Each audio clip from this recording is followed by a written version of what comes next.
Bismillahirrahmanirrahim. Assalamualaikum warahmatullahi wabarakatuh. Halo, apa kabar semuanya? Semoga kalian selalu ada dalam keadaan sehat walafiat, selalu dilindungi oleh Allah Subhanahu wa Ta'ala, dan selalu berbahagia. Selamat datang kembali dalam perkuliahan Anatomi dan Fisiologi Manusia, pertemuan ke-6 ya. Dan insya Allah hari ini kita akan bersama-sama membahas tentang sistem urinaria atau berkaitan dengan sistem ekskresi. Hanya saja ini difokuskan pada sistem urinarianya ya, atau fungsi dari ginjal dan kawan-kawan. Jadi tidak secara keseluruhan membahas sistem ekskresi, karena memang untuk sistem ekskresi itu kan sudah dibahas di fisiologi hewan ya. Jadi untuk anatomi dan fisiologi manusia itu difokuskannya pada sistem urinaria. Baik, sebentar lagi saya akan memulai untuk pembahasan sistem urinaria. Dengan demikian saya harapkan semuanya bisa mulai fokus dan mulai berkonsentrasi sehingga bisa menyimak pemaparan yang akan saya jelaskan dari awal sampai dengan akhir. Oke, kalau begitu kita mulai ya. Bicara tentang sistem urinaria, nanti ada beberapa komponen yang akan dilibatkan dalam sistem ini. Yang pertama itu ada ginjal. Ginjal itu letaknya, jumlahnya ada sepasang, ya, sepasang sebelah kiri dan juga sebelah kanan. Kemudian nanti dibahas letaknya di mana, kemudian fungsinya seperti apa, anatominya juga bagaimana. Kemudian dari setiap ginjal ini nanti ada saluran yang disebut dengan ureter. Jadi ureter juga ada sepasang di kanan dan kiri. Lalu ada vesika urinaria atau kita sebut sebagai kandung kemih, dan yang terakhir adalah uretra. Ini saluran untuk mengeluarkan urin, gitu ya. Kalau misalkan pada perempuan, tapi kalau misal pada laki-laki tidak hanya urin yang bisa keluar lewat uretra, gitu ya. Oke, kita bahas pertama berkaitan dengan ginjal dulu ya. Jadi kalau misalkan kita tinjau dari letaknya, ginjal itu letaknya jelas ada di rongga abdomen. Ya, berarti bagian dari rongga perut, nah itu nempelnya di bagian peritoneum atau lapisan di rongga perut. Ya, karena di belakang ini kadang disebutnya sebagai retroperitoneum. Oke, dan juga letaknya kalau dilihat dari diafragma itu di bawah diafragma. Oke, jadi di rongga perut, kemudian di belakang peritoneum atau retroperitoneum, dan di bawah diafragma. Ya, kisarannya kalau misalkan diperkirakan kalian pegang bagian belakang itu kurang lebih sejajar dengan toraks ke-11. Ya, toraks itu kan tulang punggung, biasanya dari T1 sampai T12. Nah, puncak atasnya itu sejajar dengan toraks ke-11. Kemudian panjangnya itu sampai kurang lebih ke bagian lumbar 3. Ya, setinggi pusar lah ya. Setinggi pusar itu daerah lumbar 3. Kurang lebih di situ posisinya. Makanya biasanya kadang kalau misalkan sakit pinggang itu suka indikasi ya, khawatir jangan-jangan ginjalnya kenapa-kenapa gitu ya. Biasanya kan kayak gitu. Karena memang posisinya itu di daerah situ gitu ya, dari toraks ke-11 sampai dengan lumbar ke-3. Ya. Kemudian di awal juga pernah saya sebutkan bahwa keberadaan hati itu menyebabkan posisi dari ginjal sebelah kanan itu lebih rendah daripada ginjal sebelah kiri. Oke, jadi kedudukannya tinggi sebelah.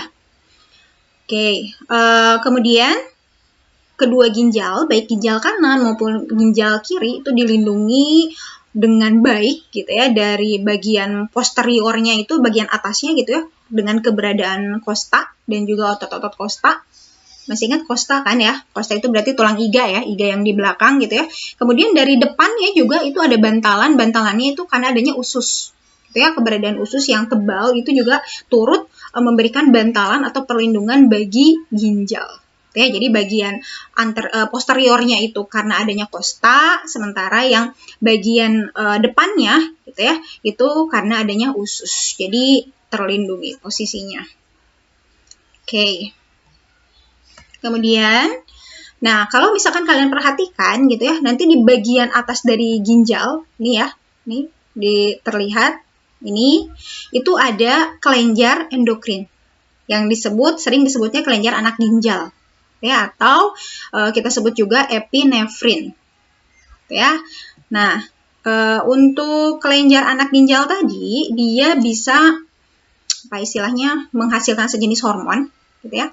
Hormonnya kita sebut sebagai hormon epinefrin dan juga norepinefrin. Atau mungkin kalian lebih familiar dengan istilah adrenalin dan noradrenalin. Gitu ya. Jadi si kelenjar suprarenalis atau kelenjar yang ada di atas yang anak ginjal tadi itu bisa menghasilkan dua jenis hormon yang sebetulnya fungsinya itu saling mendukung gitu ya, adrenalin dan noradrenalin. Nanti ini akan dibahas lebih detailnya di sistem endokrin. Tuh. Oke, kemudian kalau kita tinjau dari ukurannya nih, untuk ukuran ginjal itu kalau kita prediksikan dimensinya gitu ya, panjangnya kurang lebih 11-12 cm, kemudian lebarnya kisaran 5-6 cm, tebalnya kurang lebih 2,5 cm gitu ya, dan beratnya pada laki-laki dan perempuan ini rata-rata kalau pada laki-laki kisarannya sekitar 125 sampai dengan 170 gram, itu rata-ratanya ya. Kemudian perempuan itu lebih rendah lagi nilai atau beratnya, kisarannya itu 115 sampai dengan 155 gram. Ya, ini menyesuaikan dengan rata-rata tinggi tubuh dan berat badan dari laki-laki dan perempuan itu kan cenderung lebih berat dan lebih tinggi laki-laki ya dibanding perempuan. Ini rata-ratanya. Oke, lanjut. Nah, kalau kita tinjau dari bentuknya kalian bisa ibaratnya kayak kacang merah. Ya, kayak kacang merah. Kacang merah itu kan ada lekukan ke dalamnya ya. Di bagian depan itu ada lekukan ke dalamnya. Nah, di bagian lekukan tersebut kita sebutnya itu hilum. Itu kan lebih cekung ya, cekung ke dalam, itu bagian hilumnya. Kemudian bagian luarnya gitu itu strukturnya lebih cembung dan memanjang. Ya, kurang lebih persis kayak kacang lah, kalian bayangkan seperti itu. Tadi juga gambarnya udah ada ya. Oke, kemudian, nah di bagian lekukan yang cekung yang ada hilum itu atau hilus, gitu ya, itu di sana nanti bisa ada beberapa bagian. Jadi tempat keluar masuknya pembuluh darahnya ya jelas arteri dan vena renalis. Ya, arteri berarti yang mensuplai darah dari jantung ke ginjal. Ya, arteri renalis, kemudian vena renalis berarti membawa balik darah dari ginjal ke bagian jantung, bawa balik. Lalu selain ada pembuluh darah juga ada pembuluh limfatik, gitu ya, ada saluran limfatik, kemudian serabut-serabut saraf, gitu ya, itu yang ada di hilum. Selain limfatik, kemudian pembuluh darah, saraf juga di situ ada ujung atas dari ureter, ya kan? Karena ureter juga keluarnya dari bagian hilum, gitu ya, bagian atasnya. Oke. Kalau dari struktural, nanti ini ada gambarnya untuk lebih mempermudah menjelaskannya, tapi saya bahas secara deskriptifnya dulu.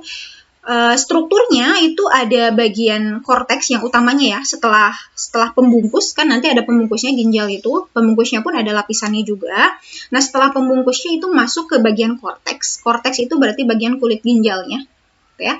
Kemudian ada medula. Medula sering kalau diistilahkan di buku-buku ajar SMA itu disebutnya sumsum ginjal. Jadi sumsum ginjal itu bagian medulanya, dan ada juga rongga ginjal. Rongga ginjalnya itu adalah pelvis. Jadi ada korteks, medula, dan pelvis. Nanti di bagian medula juga ada bagian-bagiannya lagi. Ya. Nah, yang utamanya di bagian medula itu adanya piramid renalis yang bentuknya kayak piramida. Ya, segitiga, tapi segitiganya terbalik gitu ya, bentuknya kerucut lah. Nah, di situ ada garis-garis, kalau terlihat dari penampangnya, garis-garis itulah yang kita sebut sebagai nefron atau unit struktural dan fungsional terkecil dari ginjal, itu adalah nefron.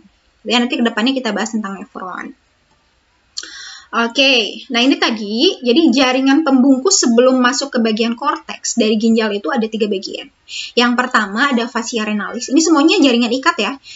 Fascia renalis itu bagian luar, itu jaringan ikat fibrosa yang sangat kuat. Kemudian setelah fascia renalis ada jaringan adiposa atau kita sebutnya lemak perirenal. Ya, lemak yang membungkus renal bagian luar. Nah, ini disebutnya perirenal. Lalu berikutnya ada kapsula renalis atau disebutnya kapsula fibrosa. Tuh ya. Jadi kalau misalkan kita runut dari luar ke dalam itu ada fascia renalis, kemudian ada jaringan lemak atau jaringan perirenal, kemudian kapsul itu lapisan pelindung terakhir itu lebih tipis gitu ya, dan bisa dilepas gitu ya si kapsul itu. Nah, baru setelah kapsul masuklah ke bagian korteks, medula, pelvis gitu ya. Oke. Nah, berikutnya ini tentang fungsi ginjal. Oke, fungsi ginjal itu sebetulnya sangat tidak hanya berperan penting dalam pembentukan urin sebetulnya, sangat variatif. Yang utama biasanya kita kenal ginjal itu berperan dalam pembentukan urin. Nah, keberadaan atau proses pembentukan urin di dalam tubuh itu sebetulnya merupakan mekanisme tubuh untuk menjaga keseimbangan atau homeostasis dari air, garam, pH yang ada di darah. Gitu ya. Jadi keseimbangan air, garam, pH darah itu akan senantiasa terjaga dengan adanya pembentukan urin. Ya, jadi jumlah air kalau misalkan berlebih di darah atau cairan ekstraseluler kita, nanti itu bisa kalau berlebih berarti akan dibuang lewat jumlah urin yang banyak gitu ya. Atau misalkan kalau jumlah atau kadar air di dalam darahnya rendah, maka air yang harusnya ada di urin itu akan di reabsorpsi lagi gitu ya untuk memenuhi kadar air yang kurang di dalam darah sehingga menjadi seimbang lagi. Ya, dengan acuan nanti jumlah urin yang diproduksi itu akan lebih sedikit. Yaitu nanti penjelasannya nanti ya. Oke. Kemudian juga bisa memproduksi eritropoietin. Ya, jadi selain membentuk urin, ginjal juga bisa memproduksi sejenis hormon yang kita sebut sebagai eritropoietin, yang mana perannya itu nanti ada kaitannya dengan pembentukan eritrosit. Gitu ya. Lalu juga bisa memproduksi renin. Tapi renin ini beda ya dengan renin yang diproduksi oleh lambung yang berperan dalam pencernaan untuk menggumpalkan protein susu misalkan ya, kalau kemarin belajar pencernaan seperti itu. Nah, kalau renin yang diproduksi oleh ginjal itu juga betul sejenis enzim tapi kategorinya beda. Nah, enzim renin ini perannya penting dalam jalur renin-angiotensin. Jadi untuk nanti ke depannya dia bisa meningkatkan tekanan darah atau meningkatkan reabsorpsi air gitu ya ketika kondisi tubuh itu tekanan darahnya rendah atau jumlah airnya sangat berkurang atau misalkan mineralnya juga kurang gitu ya, NaCl-nya kurang karena misal muntah-muntah atau mencret atau apapun. Nah, ini renin-angiotensin ini perannya sangat penting sekali, tapi nanti ada penjelasannya ya. Oke, kemudian selain memproduksi renin, ternyata ginjal pun ini bisa menghidrolisis vitamin D. Vitamin D yang diaktifkan di hati itu menjadi bentuk yang lebih aktif lagi. Kalau misalnya kalian tahu bahwa vitamin D ini biasanya diaktifkannya di bawah sinar matahari kan? Ya betul ya, jadi provitamin D diaktifkan karena adanya sinar matahari gitu ya, terbentuklah vitamin D jenis tertentu, nanti di hati dihidrolisis lagi menjadi bentuk yang lebih aktif. Nah, di ginjal dihidrolisis lagi menjadi bentuk yang lebih aktif lagi. Ya, jadi kalau misalkan secara rumus kimia ini diibaratkan yang dibentuk di hati itu adalah 25 OH-D3 gitu ya, jenis vitamin D-nya. Nanti si bentuk ini tuh akan dihidrolisis lagi menjadi lebih aktif di bagian ginjal. Gitu ya.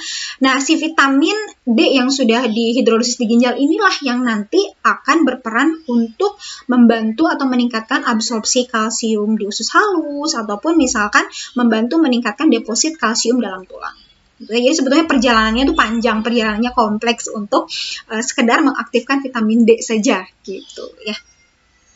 Jadi banyak organ yang memang dilibatkan. Oke, ini kita lihat gambarnya ya untuk struktur ginjalnya. Ini tadi yang saya sebutkan seperti kacang, jadi bagian yang cekung ke dalamnya ini yang disebut hilus. Nah, di bagian hilus inilah, ini tempat keluar masuknya atau tempat beradanya pembuluh darah, gitu ya, arteri renalis, vena renalis, kemudian juga pembuluh lim, ada juga saraf juga di sini, gitu ya. Begitupun nih, pangkal atas dari ureter, ini pun keluarnya dari hilus. Ya, ini untuk hilus. Kemudian kalau misalkan dibelah atau dilihat secara struktur anatominya, nanti akan terlihat bagian-bagian dari ginjal. Nah, di sini ginjalnya tanpa pembungkus ya. Jadi pembungkus yang 3 dari mulai fascia renalis sampai dengan capsula renalis ini nggak ditampilkan di gambar ini. Ini mulainya langsung ke bagian terluar atau kulit ginjal. Yang paling luar ini kita sebut sebagai korteks ginjal. Ya, ini korteks ginjalnya. Kemudian dari bagian korteks ginjal masuk ke bagian medula gitu. Nah, di bagian medula inilah yang paling terlihat jelas itu adanya piramid-piramid, yang piramidnya ya, piramid terbalik gitu. Ini piramidnya bentuknya kerucut-kerucut. Nah, garis-garis inilah yang kita kenal sebagai nefron. Kita ini nefron. Sebetulnya di bagian korteks juga ada nefronnya juga sebetulnya ya, karena nanti nefron itu ada 2 kategori, ada nefron korteks, ada nefron juxtamedular ya. Oke, nah kemudian kalau kita telusuri lagi dari bagian piramid renalis ini, bagian ujungnya ini kita sebut sebagai papilla renalis. Ya, jadi ujung dari piramid ini adalah papilla renalis. Lalu dari satu piramid ke piramid lain ini kan ada space ya, ada ruang kosong. Ya, ini yang kita sebut sebagai renal column atau columna renalis. Setelah bagian papilla renalis, ya ini akan menuju ke bagian calyx. Nah, calyxnya ada dua kategori, ada calyx minor, ada calyx mayor. Kalau calyx minor berarti tepat di bawah setiap papilla renalis. Ini calyx minor, ini calyx minor, ini juga calyx minor. Nanti calyx minor akan bergabung menjadi calyx mayor. Oke, ini calyx mayor. Nah, si calyx mayor ini nanti akan berlanjut pada rongga ginjal atau pelvis renalis. Ya, ini rongga ginjal kita sebutnya sebagai pelvis, barulah dari pelvis akan dilanjutkan ke ureter, dari ureter ke saluran berikutnya. Gitu. Ya, ini kurang lebih struktur anatomi dari ginjal. Gitu ya. Oke, ini kurang lebih kalau misalkan aslinya ya seperti ini, terus kayak kacang gitu ya. Ini berarti bagian hilusnya. Oke, ini kalau dibelah, ini berarti nampak kayak piramid-piramid renalisnya. Gitu ya. Oke. Nah, berikutnya tentang nefron. Untuk nefron, dalam satu ginjal itu kurang lebih diprediksikan jumlahnya ada 1 juta nefron. Ya. Berarti kalau kita punya 2 ginjal ya kurang lebih ada 2 juta nefron. Oke, kemudian untuk kategori nefron sendiri atau unit struktural dan fungsional dari ginjal ini seperti saya sebutkan sebelumnya, itu ada 2 kategori. Jadi ada nefron korteks, ada nefron juxtamedular. Nah, kalau nefron korteks itu nefron yang si kapsul Bowman-nya ya atau si glomerulusnya itu terletak di bagian korteks. Tapi kalau misalkan nefron juxtamedular, kapsul Bowman itu terletak di antara korteks dan medula. Gitu ya. Jadi ada 2 kategori. Nah, perlu kalian tahu juga bahwa setiap organ tubuh itu bisa memperoleh jatah, ibaratnya itu jatah suplai darah yang diberikan oleh jantung, dan itu ada porsinya masing-masing. Nah, itu disebutnya sebagai cardiac output atau curah jantung. Nah, curah jantung terhadap ginjal itu disuplai kurang lebih sekitar 1050 cc per menitnya. Ya, jadi banyak, ibaratnya kalau 1000 per menit ya kalian perhitungkan per jamnya itu ada berapa cc darah yang disuplai dari jantung menuju ginjal. Gitu ya. Oke, nah ini untuk nefronnya sendiri, gitu ya. Kalau misalkan kita lihat dari komponen penyusun nefron, yang pertama biasanya kan kalian mengenal istilahnya apa? Ada glomerulus. Nih misal ini ya, ini glomerulusnya. Glomerulus ini dibungkus oleh kapsul Bowman.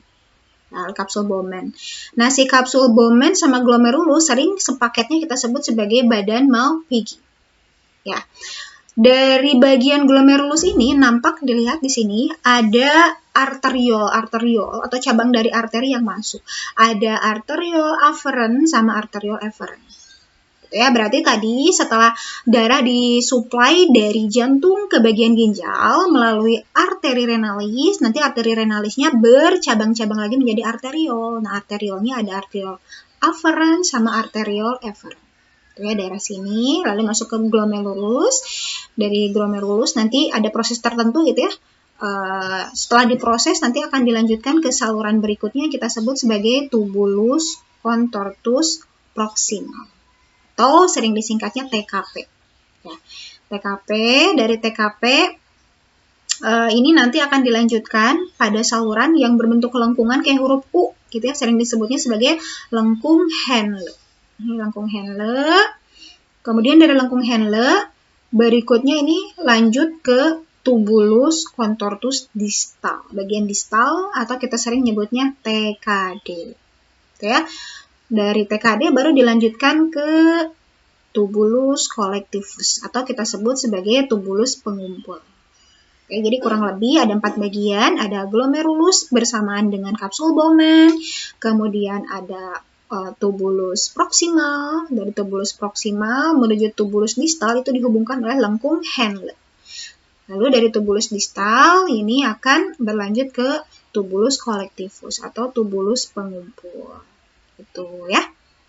Nah, kemudian kalau kalian perhatikan lebih detail, sebetulnya bagian distal atau TKD ya itu akan bersinggungan dengan bagian glomerulus. Ya, ini lihat terlihat bersinggungan kayak nempel gitu, ada bagian atau sel-selnya yang bersinggungan. Nah, ini kalau kita perlihatkan lebih detail lagi, ini kan tadi glomerulus ya. Nah, sel-sel yang bersinggungan tadi dengan tubulus distal, ya tubulus distal kan ada di sini ya, proksimal di sini kan, di sini distal. Nah, ini disebutnya sel juxtaglomerular. Gitu ya, ini sel yang bersinggungan antara bagian glomerulus dengan bagian TKD, itu kita sebut sel juxtaglomerular. Nah, bagian inilah, si sel juxtaglomerular inilah yang sebetulnya menghasilkan sejenis enzim yaitu renin. Jadi renin itu dihasilkan oleh sel juxtaglomerular. Oke. Kita tinjau lagi untuk struktur glomerulusnya. Nah, untuk glomerulus sendiri itu dia punya dua lapisan, ada lapisan visceral sama lapisan parietal. Lapisan parietal ini yang paling luarnya, ya Pak. Paling luar, sementara visceral inilah yang letaknya di dalam dan terlihat seperti kaki-kaki gurita, kayak gurita. Ya, ini merupakan sel-sel epitel yang khususnya disebut sebagai podosit. Nah, ini podosit, sel-sel podosit ini dia punya kakinya disebut dengan pedicel, ya. Nah, di antara pedicel satu dengan pedicel lain itu ada rongga-rongga, gitu ya, atau istilahnya kayak ada bolong-bolong gitu. Ya, itu yang disebut sebagai rongga dari glomerulus, gitu ya, si lubang atau pori dari glomerulus. Nah, pori itu ada diameternya, itu ada diameter tertentu yang bisa dilewati oleh molekul. Nah, hanya molekul yang sesuai dengan ukuran pori tadi atau yang lebih kecil dari ukuran pori tadi yang bisa disaring oleh bagian glomerulus. Gitu ya, sehingga yang ukurannya besar kayak sel darah, protein itu tidak akan bisa masuk, tidak akan lolos, gitu ya.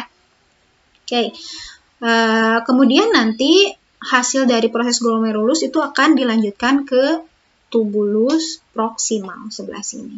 Gitu ya, itu nanti di proses pembentukan urin. Ini hanya dari segi anatominya saja, gitu ya. Oke. Nah, lanjut sekarang ke bagian ureter ya, ke ureter dulu sebelum saya membahas tentang proses pembentukan urin. Nah, untuk ureter tadi jumlahnya ada sepasang ya, jadi dia berupa pipa yang bersambung dari atau menghubungkan ginjal ke bagian vesika urinaria. Panjangnya kurang lebih sekitar 25 sampai dengan 30 cm. Ya, letaknya itu sebagian ada yang di rongga abdomen, karena kalau ginjal kan tadi di rongga abdomen ya, dan sebagian lagi itu sudah masuk ke dalam rongga pelvis. Tuh ya, di rongga pelvis berarti pelvis sudah masuknya ke bagian rongga panggul. Nah, dinding luar dari ureter ini sama kayak di ginjal gitu ya, dibungkus oleh jaringan ikat fibrosa, kemudian bagian tengahnya itu ada otot polosnya, dan bagian dalamnya ini berupa lapisan mukosa dan submukosa, ya. Oke, nah biasanya setiap 5 menit bagian dari pembentukan si urin tadi ya, setiap 5 menit sekali si ureter ini akan mendorong air kemih yang sudah diekskresikan oleh ginjal menuju ke bagian vesika urinaria. Ya, kurang lebih kisarannya setiap 5 menit didorong, setiap menit didorong. Gitu, ya. Oke, berikutnya tentang vesika urinaria.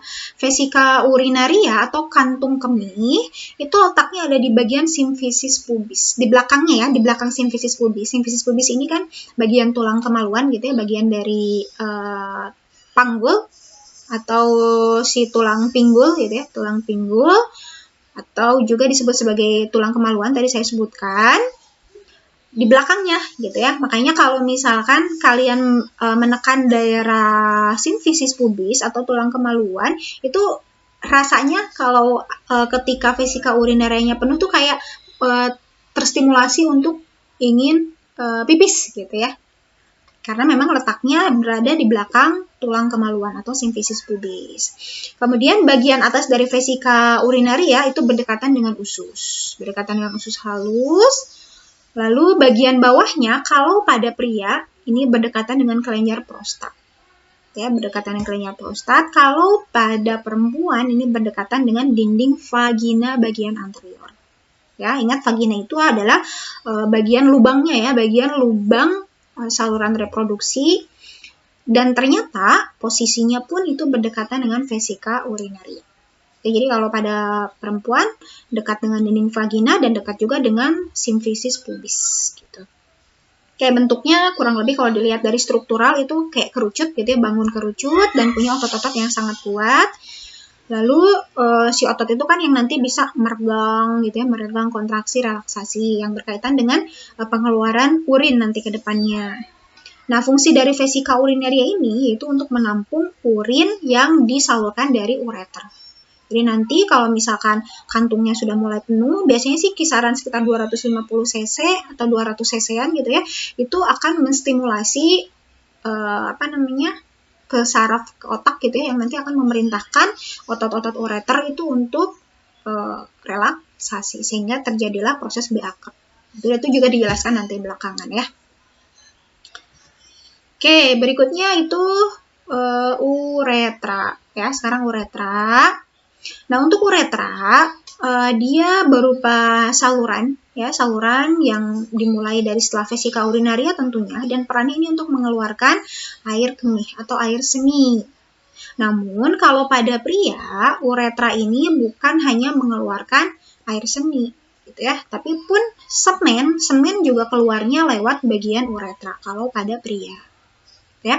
Nah, kalau pada pria itu kan berkelok-kelok gitu ya melalui bagian tengah prostat. Kalau misalkan kalian masih ingat ketika belajar embriologi hewan gitu ya. Jadi si uretra ini dan si kantung kemih itu kan berdekatan dengan prostat ya. Oke, melalui tengah-tengah prostat. Nah, panjangnya itu kisarannya lebih panjang dari perempuan ya, itu sekitar 20 cm.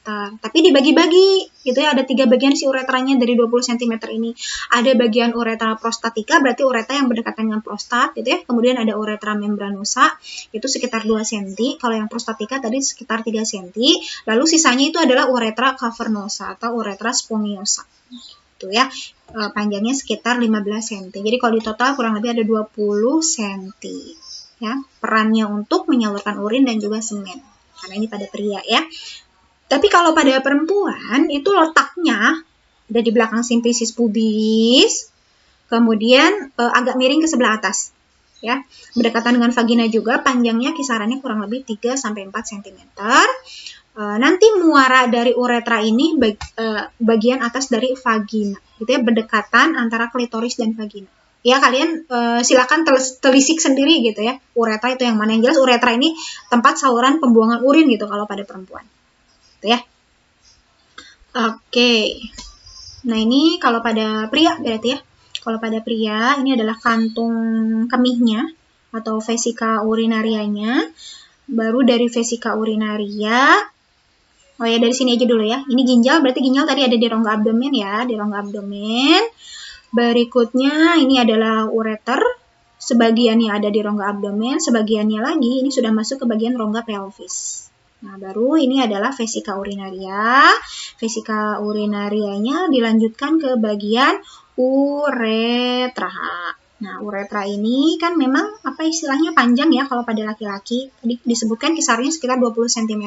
Ada yang berdekatan dengan prostat, gitu ya. Kemudian juga ada uretra yang memang sudah masuk ke bagian corpus spongiosa, corpus cavernosa gitu ya.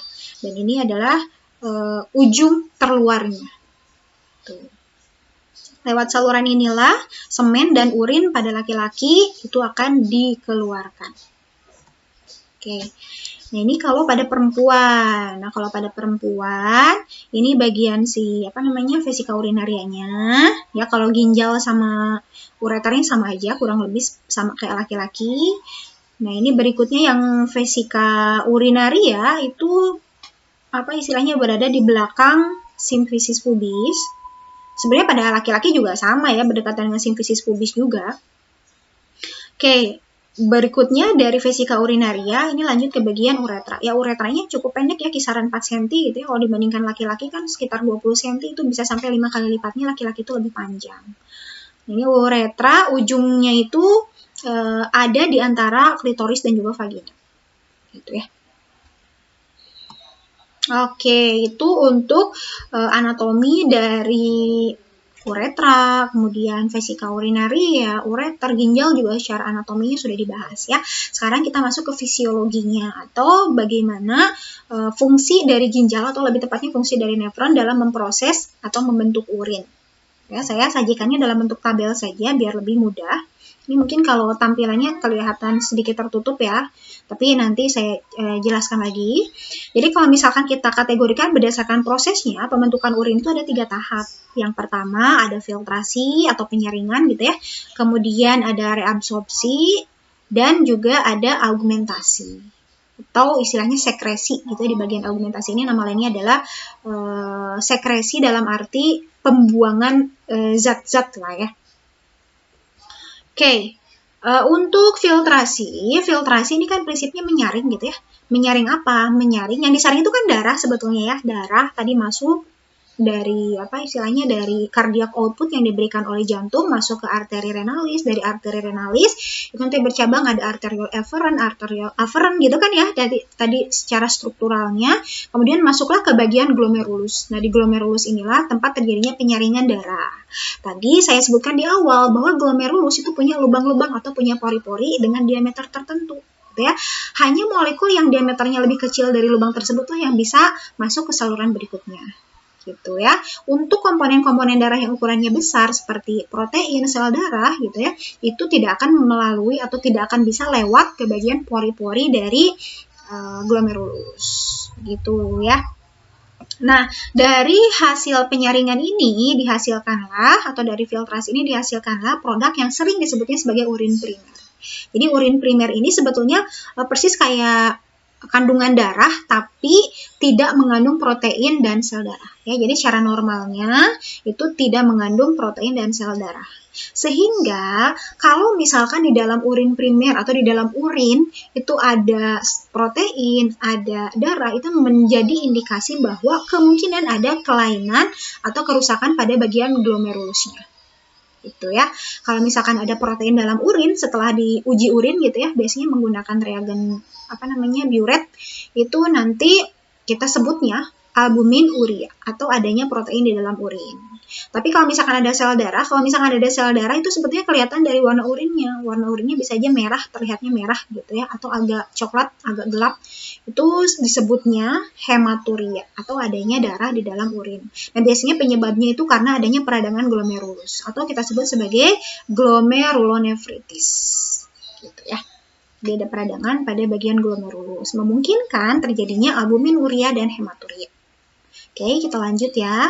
Selanjutnya ini urin primer akan diproses di bagian berikutnya. Itu dari glomerulus berarti masuk ke bagian TKP. Ya, tubulus contortus proximal. Terjadilah proses kelanjutan dari filtrasi yaitu adalah reabsorpsi. Jadi kalau reabsorpsi berarti ini menyerap kembali. Yang diserap kembali itu apa? Jelas adalah komponen-komponen dari urin primer yang masih diperlukan oleh tubuh. Ya, protein yang dipentingkan oleh tubuh misalkan apa? Air ya, sebagian air itu lebih banyak, air itu akan lebih banyak diserap kembali di bagian tubulus contortus proximal dan juga lengkung Henle sebetulnya ya, di lengkung Henle juga bisa terjadi reabsorpsi. Nah, mineral juga sama, sebagian mineral, pokoknya acuan sebagiannya itu seperti apa sesuai dengan kebutuhan air dan mineral di dalam darah supaya tetap seimbang gitu. Ya, itu diserap. Biasanya kalau reabsorpsi pada bagian TKP dan juga lengkung Henle, ini reabsorpsinya adalah reabsorpsi mutlak. Jadi biasanya dipatok sekitar 75-80% gitu ya. Itu dipatok harus diserap kembali. Nah, itu sisanya misalkan sekitar 20% itulah yang nanti sesuai kondisi cairan di dalam tubuh, tergantung kondisi air atau kondisi mineral yang ada di dalam darah gitu ya. Oke. Nah, selain air dan mineral yang diserap lagi apa? Misalkan asam amino, glukosa. Ini juga akan diserap kembali ke bagian darah. Diserap balik ke tubuh.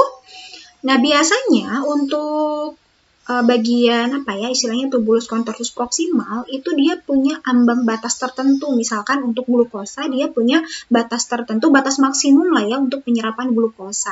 Sehingga kalau misalkan kadar glukosa di dalam darahnya sangat tinggi pada penderita diabetes misalkan ya, pada penderita diabetes mellitus, ketika kadar glukosa darahnya tinggi itu akan melebihi tubular maksimum atau penyerapan maksimum dari bagian TKP ini, sehingga akan ada glukosa yang lolos yang nggak bisa diserap balik, nggak bisa direabsorpsi. Akibatnya apa? Di dalam urin itu bisa ada glukosa atau kita sebutnya sebagai glukosuria. Begitu ya. Ini jadi kemungkinan kelainan klinik yang berkaitan dengan reabsorpsi atau berkaitan dengan struktural dari TKP yang rusak itu adalah glukosuria. Jadi ada glukosa di dalam urin. Gitu. Nah, produk dari reabsorpsi kita sebut sebagai urin sekunder. Nah, urin sekunder ini kalau secara normal berarti tidak boleh mengandung asam amino dan glukosa. Ya, secara normal. Tapi jelaslah masih mengandung air dan mengandung garam-garam mineral gitu ya. Karena apa? Tadi air sama garam mineral itu misalkan diserapnya hanya sekitar 75-80% gitu ya. Secara obligatnya tuh kisaran segitu. Sehingga masih ada sisa kisaran 20%-an lagi yang nanti akan masuk ke saluran berikutnya. Gitu ya. Jadi selesai di bagian TKP dan lengkung Henle, ini lanjut ke bagian TKD dan tubulus collectivus. Nah, di bagian TKD dan tubulus collectivus inilah terjadi proses yang terakhir, yaitu proses augmentasi. Jadi augmentasi ini adalah menambah atau membuang gitu ya komponen-komponen yang berlebih dari darah yang sudah tidak dipakai. Misalkan H+ yang berlebih, misalkan ketika darahnya terlalu asam, misalkan H+-nya berlebih, itu H+-nya bisa dibuang ke bagian TKD gitu ya. Atau misalkan kelebihan kalium, kelebihan urea, asam urat, amoniak, racun-racun, alkohol, obat-obatan itu dibuang ke situ. Gitu ya, dibuang ketika augmentasi. Makanya ketika misalkan yang mengkonsumsi alkohol itu bisa ketahuan dari tes urin karena memang alkohol itu akan dibuang atau diaugmentasikan pada bagian TKD. Jadi bisa ada kalian bisa menemukan ada alkohol atau misalkan ada narkotika misalkan ya lewat tes urin itu bisa ketahuan kayak gitu. Karena memang diaugmentasikan. Nah, nanti terbentuklah urin sesungguhnya. Berarti kalau urin sesungguhnya, ini kandungannya jelas ada airnya, ada mineralnya, dan juga zat-zat yang diaugmentasikan tadi. Ya, mungkin ada ada racunnya juga, ada alkoholnya, ada obat-obatan. Gitu. Jelas pasti ada urea, amoniak, gitu ya, asam urat itu pasti ada. Oke. Nah, kelainan klinik yang mungkin terjadi di bagian augmentasi mungkin ini bisa uremia, bisa aja ada uremia. Kalau uremia ini artinya penumpukan urea, tapi bukan di dalam urin ya, itu adanya di dalam darah. Jadi ibaratnya urea gagal untuk diaugmentasikan atau dibuang ke TKD. Ya, biasanya uremia ini menunjukkan salah satunya itu indikasi misal gagal ginjal, itu cirinya ada uremia misal. Ya. Jadi kadar urea di dalam darah, ingat loh ya, di dalam darah bukan di dalam urin, itu meningkat atau terlalu tinggi, over.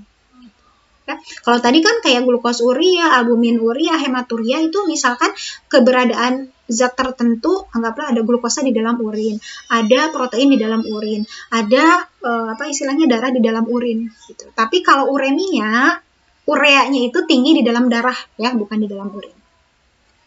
Oke.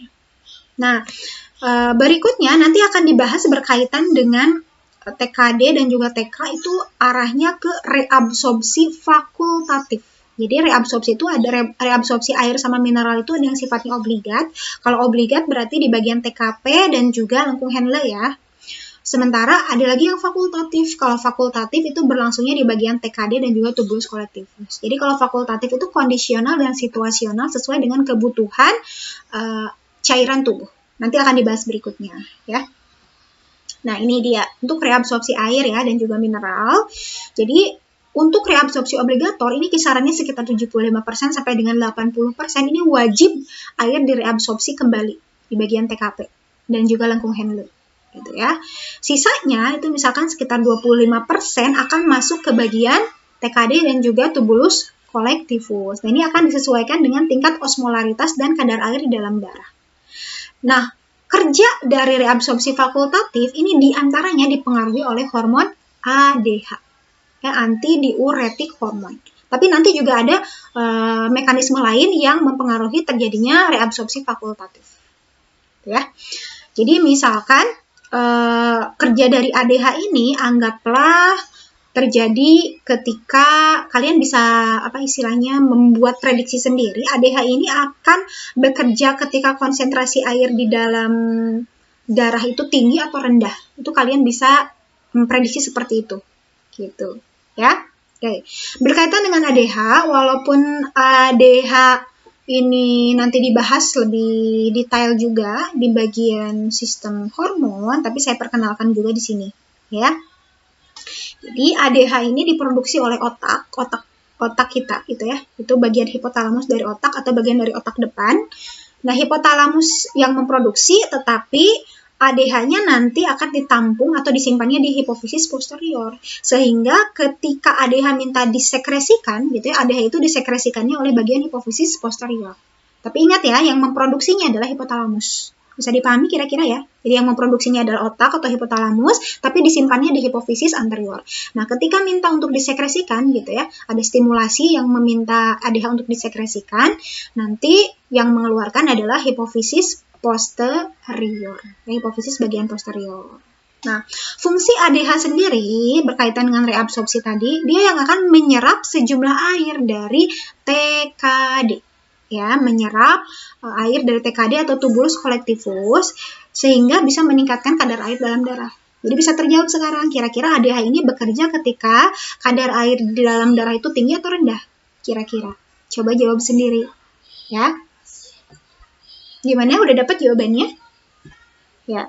Jadi ADH ini akan bekerja ketika konsentrasi air di dalam darah itu rendah. Ya, karena kan harus seimbang komposisi cairannya di dalam tubuh atau di dalam darah. Sehingga ketika konsentrasi air di dalam darah rendah, maka kita bisa mengambil air yang ada di bagian tubulus distal, yang harusnya jatahnya buat nanti jadi urin gitu ya, dibuang lewat urin, tetapi karena cairan di dalam tubuh kurang, maka airnya itu akan diambil lagi, direabsorpsi secara fakultatif sesuai kebutuhan gitu, sampai cairan tubuh seimbang, maka ADH akan berhenti kerjanya, gitu ya. Efeknya ketika ADH bekerja berarti nanti jumlah urin itu cenderung akan berkurang, gitu ya. Oke. Nih, tadi yang saya jelaskan, jadi kerja ADH ini bila konsentrasi air di dalam darah rendah, gitu ya, atau osmolaritas darahnya tinggi atau darahnya terlalu pekat. Kan kalau darahnya terlalu pekat berarti airnya sedikit ya, kita sebutnya osmolaritasnya tinggi, atau darahnya terlalu pekat, atau kadar airnya rendah, maka ini kan menyebabkan tekanan darah kita tuh cenderung turun. Ya, ketika tekanan darah turun, maka ADH akan disekresikan oleh bagian hipofisis posterior. Ya, nanti terjadi reabsorpsi fakultatif air di bagian TKP dan juga TK. Ya, akibatnya nanti jumlah urinnya akan sedikit, gitu ya. Nah, kalau misalkan orang yang mengalami kekurangan hormon ADH atau antidiuretik hormon, ini akan menyebabkan terjadinya diuresis atau sering disebutnya diabetes insipidus. Ya, diabetes insipidus atau disebut juga BSR, sering-sering buang air atau diuresis lah ibaratnya. Gitu ya. Jadi bawaannya ya pengen pipis terus gitu, walaupun misalkan kadar airnya, jumlah air yang diminum itu sedikit, tapi ini tuh bawaannya besar terus, begitu ya. Oke. Nah, ini masih berkaitan dengan reabsorpsi fakultatif tadi, itu ada jalur renin-angiotensin. Ini jalur ini juga diperlukan ketika kondisi tekanan darah kita turun, mineral di dalam darah itu berkurang, atau bahkan airnya pun kurang gitu ya. Kondisi cairan tubuh kurang air, kurang mineral, tekanan darahnya turun. Nah, ini bisa juga terjadi mekanisme melalui jalur renin-angiotensin. Misal penyebabnya itu bisa jadi karena muntah-muntah gitu ya, mencret-mencret, diare, sehingga kadar air di dalam tubuh itu turun gitu ya, mineral juga ikut terbuang, tekanan darah turun, maka kondisi seperti itu ya bisa merangsang sekresi enzim renin gitu ya oleh bagian juxtaglomeruler. Itu yang tadi bagian yang bersinggungan antara glomerulus dengan TKD kalau yang masih ingat ya. Jadi sel-sel juxtaglomerular tadi mensekresikan enzim renin. Nah, keberadaan renin ini akan mengubah sejenis globulin, ya, sejenis globulin yang ada di hati untuk dirubah menjadi angiotensinogen. Ya, jadi angiotensinogen yang ada di hati oleh keberadaan renin akan dirubah menjadi angiotensin 1. Oke, saya ulang. Jadi ketika tekanan darah kita rendah atau turun, kadar mineral juga berkurang, NaCl terutama ya, lalu air juga turun, ini nanti akan merangsang sekresi enzim renin oleh sel-sel juxtaglomerular. Nah, keberadaan renin ini yang nanti akan merubah sejenis globulin yang ada di hati, yaitu angiotensinogen, dirubah menjadi angiotensin 1. Jadi angiotensin 1 kalau dilihat dari bentuk molekulnya itu sejenis peptida, gitu ya, asam-asam amino gitu ya, gabungan dari asam-asam amino. Nah, nanti angiotensin 1 ini akan dirubah oleh sejenis enzim, yaitu sejenis converting enzim gitu ya, dari angiotensin 1 dirubah menjadi angiotensin 2. Nah, si angiotensin 2 inilah yang nanti dia akan mempengaruhi terjadinya vasokonstriksi, atau dia si angiotensin 2 ini berperan sebagai vasokonstriktor yang menyebabkan terjadinya vasokonstriksi atau tekanan darahnya atau pembuluh darahnya menjadi lebih menyempit sehingga tekanan darahnya menjadi tinggi, ya. Jadi keberadaan angiotensin 2 salah satunya untuk meningkatkan tekanan darah, karena tadi kondisi tubuh itu tekanan darahnya sedang rendah. Jadi tekanan darahnya ditinggikan. Lalu juga angiotensin 2 berperan juga untuk merangsang sejenis hormon yang diproduksi oleh adrenal cortex, gitu ya, yang ada di bagian tadi yang anak ginjal gitu ya, kelenjar anak ginjal atau kelenjar suprarenalis itu nanti ada bagian kelenjar adrenal, bagian korteksnya gitu ya. Itu sebetulnya mungkin kalian agak kok ada muncul istilah lagi, misalkan adrenal korteks itu dibahasnya di bagian sistem endokrin sebetulnya. Ya, tapi sedikit saya bahas juga di sini. Jadi sekali lagi, angiotensin 2 ini nanti yang akan merangsang sekresi hormon aldosteron dari bagian adrenal cortex. Ya, hormon aldosteron ini yang nanti akan menstimulasi reabsorpsi air, kemudian mineral gitu ya pada bagian tubulus distal dan juga saluran pengumpul. Ya, terjadilah reabsorpsi fakultatif. Jadi si reabsorpsi fakultatif itu bisa dipengaruhi oleh ADH. Kalau ADH itu lebih cenderung ke penyerapan air ya. Kemudian juga ada aldosteron. Aldosteron itu mineral dan juga air gitu ya di bagian tubulus distal maupun tubulus pengumpul. Ya. Kemudian juga si angiotensin 2 juga bisa sebagai stimulator yang akan memberikan stimulus ke bagian otak kita gitu sehingga timbullah rasa haus. Pengen minum gitu ya bawaannya. Itu peran dari angiotensin 2. Dan angiotensin 2 ini dibentuk lewat jalur renin angiotensin. Gitu ya. Disekresikan renin oleh sel-sel juxtaglomerular ketika kondisi tubuh kita kurang cairan, kurang mineral, dan juga tekanannya rendah. Baru renin ini akan merubah angiotensinogen menjadi angiotensin 1. Gitu ya. Lanjut, angiotensin 1 oleh converting enzim dirubah menjadi angiotensin 2. Nah, barulah angiotensin 2 memerankan perannya yang ada 3 peran ini. Gitu ya. Itu rutenya atau alurnya seperti itu. Memang kompleks sih, jadi kalau diibaratkan itu semua yang terjadi di dalam sistem tubuh kita itu kan saling keterkaitan satu sama lain gitu ya, dan hektiknya itu bahkan mungkin kalau kita ibaratkan kehektikan di ibu kota bisa jadi itu tidak seberapa dengan kehektikan yang terjadi di dalam tubuh kita, ya. Jadi memang Maha Besar Allah yang istilahnya bahkan pengaturan di dalam tubuh pun itu sangat terjadi secara proporsional. Gitu ya, mengupayakan untuk selalu proporsional, untuk selalu berkesinambungan. Itu hal yang patut kita syukuri sebetulnya. Sangat-sangat kita syukuri harusnya. Oke, nah itu dia. Nah berikutnya ini urutan jalannya urin. Jadi setelah si urin tadi diproduksi nih, sampai selesai, setelah augmentasi di bagian TKD dan juga tubulus kolektivus, maka berikutnya nanti dari TK ini akan lanjutnya ke papilla renalis. Ingat ya, tadi papilla renalis itu bagian dasar dari piramid renalis ya. Dari papilla renalis nanti ke calyx minor, lalu ke calyx mayor, barulah ke pelvis, dari pelvis lanjut ke ureter, dari ureter dilanjutkan ke vesika urinaria, dan nanti kalau misalkan vesika urinaria ini sudah menampung air dalam batas tertentu, itu akan menimbulkan stimulasi untuk ingin BAK atau buang air kecil dan keluarlah urin lewat uretra. Gitu ya. Nah, sekarang berkaitan dengan karakteristik urinnya. Nah, urin normal itu biasanya kalau kita lihat dari komposisi gitu ya, atau dari penampakan dulu. Kalau nggak jernih ya biasanya sedikit berwarna kuning gitu ya. Nah, warna kuning ini disebabkan karena adanya warna urobilin. Ya, urobilin. Ya, kalian ingat lagi urobilin ini kan asalnya tuh dari bilirubin gitu ya, dari ekskresi bilirubin yang merupakan bagian dari empedu. Ya, tapi saya tidak bahas lagi karena memang ini pasti sudah dibahas di fisiologi hewan. Oke, lalu baunya agak pesing karena tadi ada urea ya. Urea itu kan menimbulkan bau pesing. Lalu pH-nya kisarannya itu asam sampai dengan menuju sedikit basa gitu ya, dari 4,5 sampai 8 pH-nya. Dan jumlah urin normal itu perharinya bisa sekitar 900 sampai 2100 cc per hari. Gitu ya.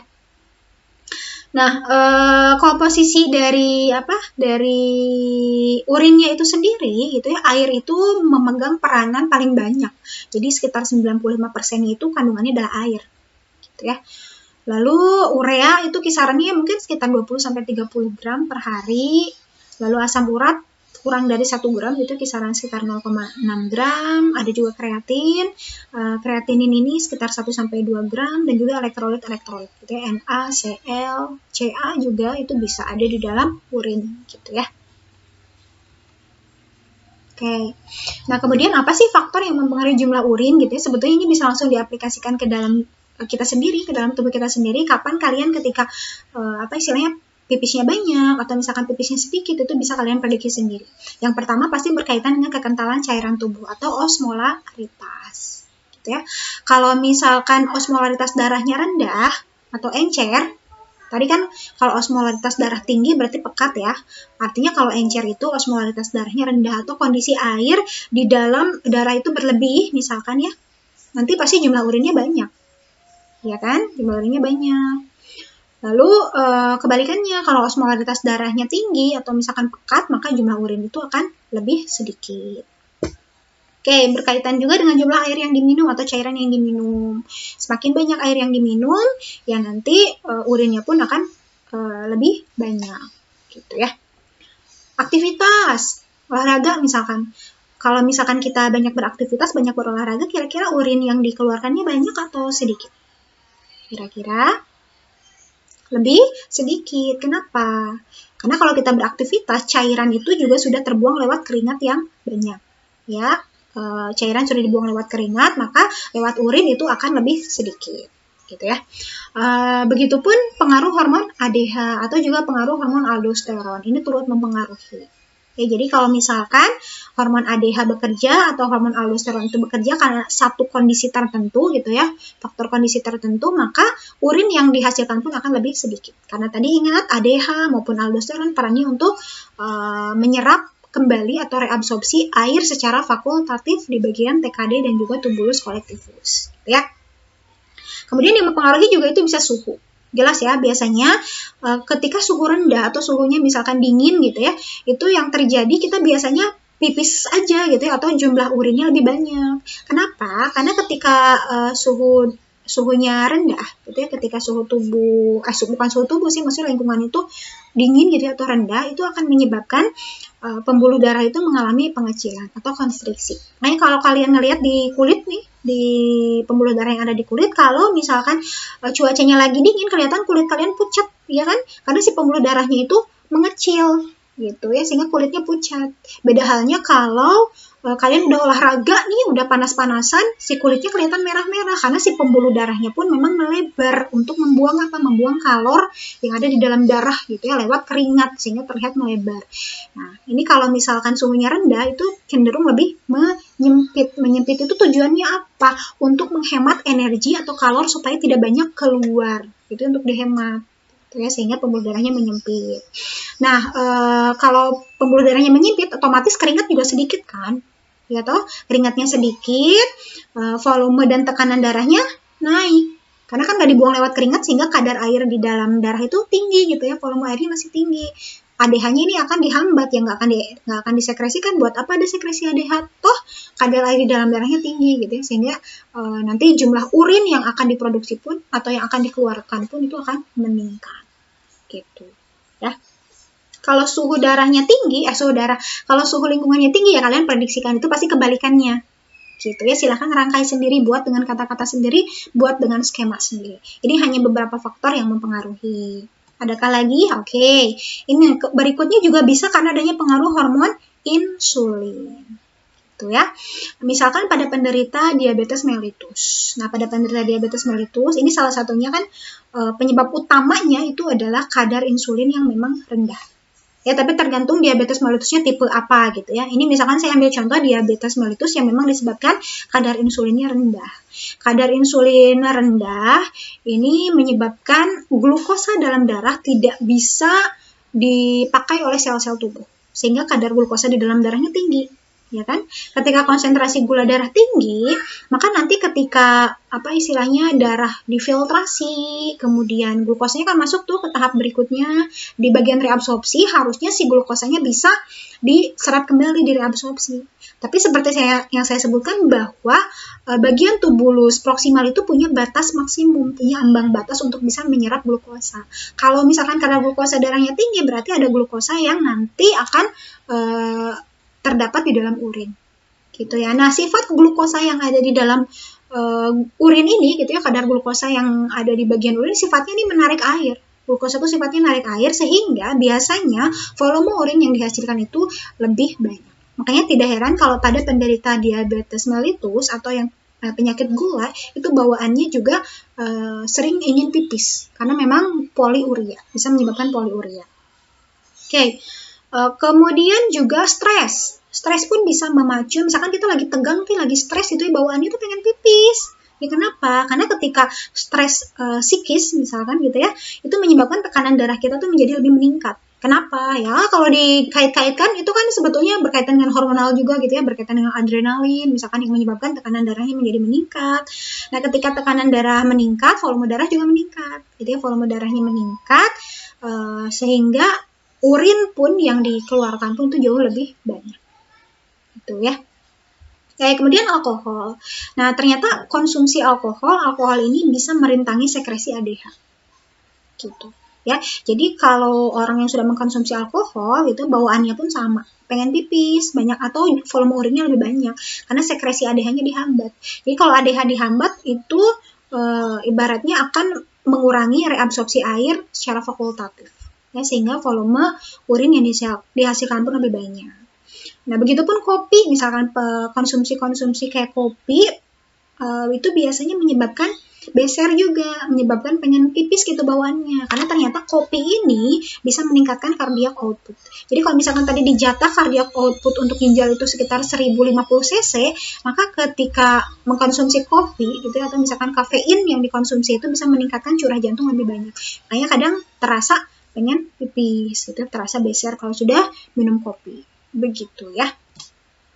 Oke, nah berikutnya ini berkaitan dengan bagaimana sih atau kok bisa sih tubuh merasakan ada hasrat ingin BAK gitu ya, ingin buang air kecil, atau dalam istilahnya itu proses berkemih di dunia medis sering disebutnya miksi. Gitu ya, refleks miksi, refleks untuk ingin berkemih gitu ya.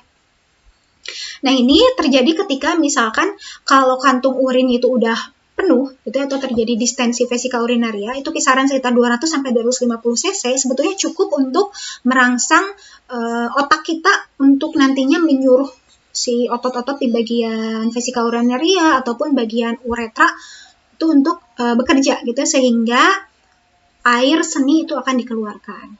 Ya, jadi ketika misalkan sudah sudah mencapai batas misal 250 cc, maka ini akan memberikan rangsangannya terhadap reseptor, atau istilahnya ya terjadi stres reseptor itu, aduh udah pengen dikeluarin nih, jadi stres gitu ya, reseptor-reseptor yang ada di vesika urinaria, cepet dong gitu ya, berarti gitu.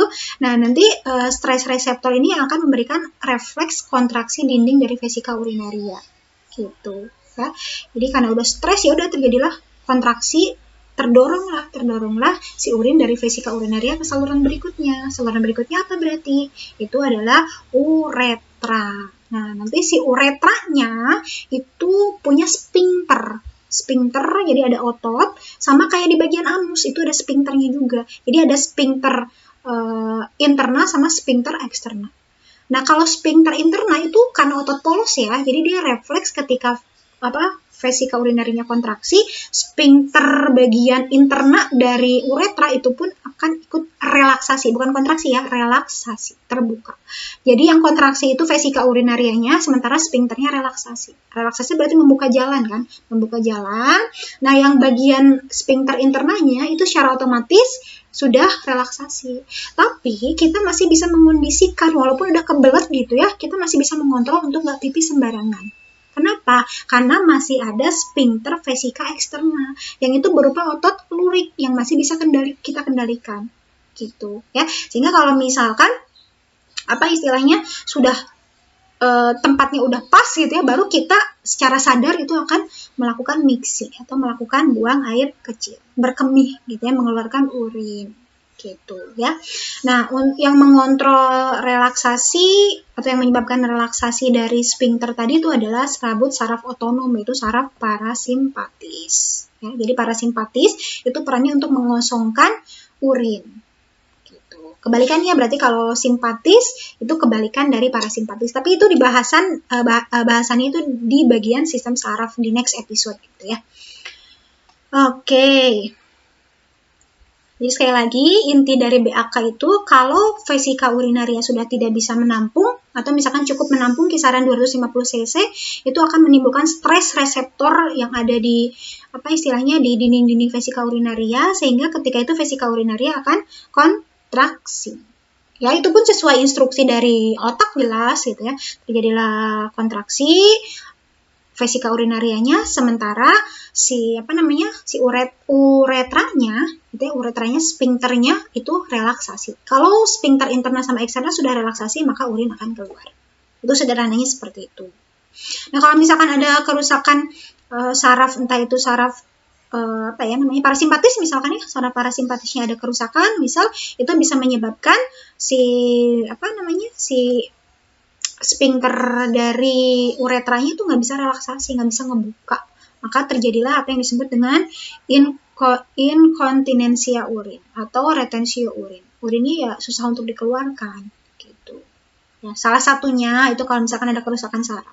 Yang menyebabkan retensio urin ya bukan hanya saraf aja, mungkin secara struktural ada sumbatan kayak misalkan batu kemih gitu ya. Itu bisa juga menyebabkan retensio urin. Gitu ya.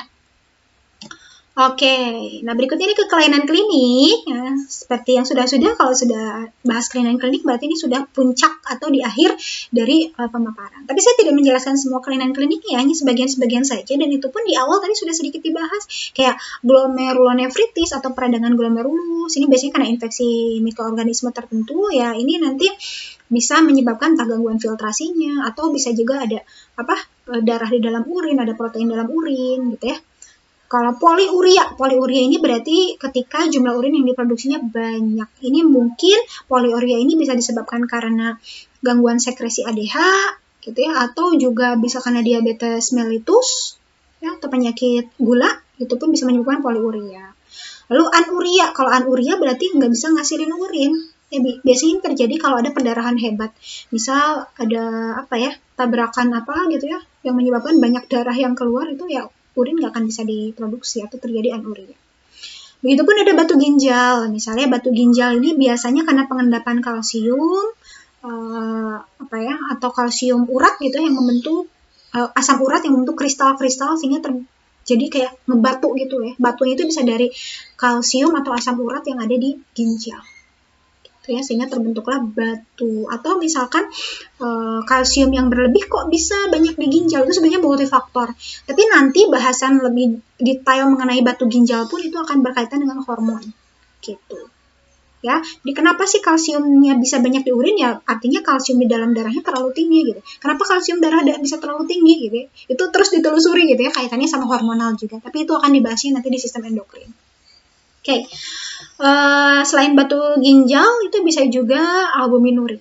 Nah, albuminuria tadi juga ini sudah dibahas ya bersama dengan hematuria. Ini kalau ada protein di dalam urin atau hematuria itu ada darah di dalam urin. Kalau glukosuria berarti ada glukosa di dalam urin. Kalau uremia ada tinggi urea di mana? Di dalam urin kah? Bukan kan? Uremia itu kalau tinggi ureanya di dalam darah gitu ya. Juga ada renal failure. Kalau renal failure ini kaitannya atau kita sebutnya gagal ginjal. Ya tergantung gagal ginjalnya, mungkin bisa gagal ginjal akut atau gagal ginjal kronik gitu yang menyebabkan terjadinya berkurangnya atau disfungsi dari ginjal untuk menjalankan fungsinya. Nah, biasanya untuk yang renal failure kalau ibaratnya masih ada 25% gitu ya, 25% yang bisa bekerja itu sebetulnya ginjal masih bisa kerja, asal jangan terlalu berat gitu, jangan kerja berat. Suplai makanan pun tuh harus istilahnya dijaga, masih bisa kerja. Tapi kalau misalkan tinggal 10% ke bawah gitu yang bekerja dari ginjal tersebut, dari nefron tadi, itu ya terpaksa harus istilahnya cuci darah. Harus cuci darah gitu ya, melalui mesin dialisa.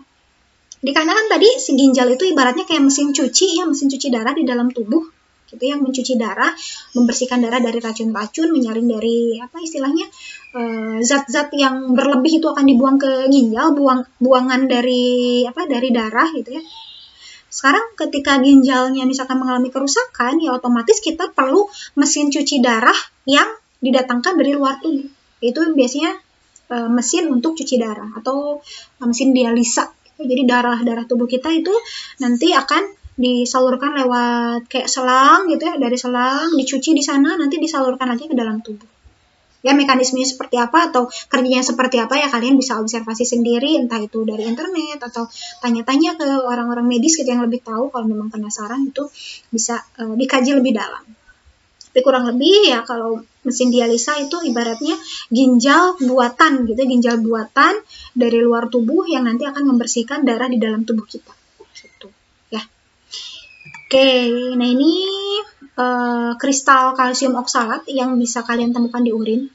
Ya, nanti kalau misalkan tes urin ini bisa dilihat dengan menggunakan mikroskop, itu ada kristal-kristal di bagian urin. Gitu. Dan ini sebetulnya secara normal mungkin aja ada di dalam urin, tapi kalau jumlahnya banyak itu bisa menyebabkan membatu di dalam ginjal sehingga terjadilah batu ginjal. Gitu. Oke. Selain pada ginjal, mungkin juga si kristal kalsium oksalat ini juga bisa ada di kantung kemih. Jelas ya, di kantung kemih. Kalau misalkan udah di kantung kemih, bisa merusak si dinding-dinding kemih sehingga terjadilah apa yang disebut infeksi saluran kemih. Ya, itu yang pernah saya alami biasanya karena memang selain ada infeksi mikroorganisme juga dipacu oleh kebiasaan untuk nahan pipis. Jadi kebiasaan nahan pipis itu bisa menyebabkan kalsium oksalat atau kalsium lain gitu ya, yang jadi komponen urin itu mengendap di bagian vesika urinaria dan mengiritasi bagian dari dinding kemih. Selain juga yang utamanya itu karena adanya infeksi mikroorganisme yang merusak dinding-dinding dari vesika urinaria. Gitu ya, ataupun dinding-dinding uretra. Sehingga terjadi pendarahan di situ biasanya. Oke. Ini adalah bagian akhir dari pemaparan tentang sistem ekskresi. Semoga apa yang saya sampaikan dari awal hingga akhir bisa disimak dengan baik dan bisa dicerna dengan baik ya. Dan tentunya saya harapkan bisa bermanfaat untuk menambah hasanah pengetahuan kalian. Saya ucapkan terima kasih untuk yang sudah menyimak penjelasan ini dan mohon maaf jika memang banyak kekurangan dalam pemaparannya. Nanti kita lanjutkan di forum diskusi jika memang ada yang ingin ditanyakan atau didiskusikan. Sekian yang bisa saya sampaikan. Saya akhiri ya. Assalamualaikum warahmatullahi wabarakatuh.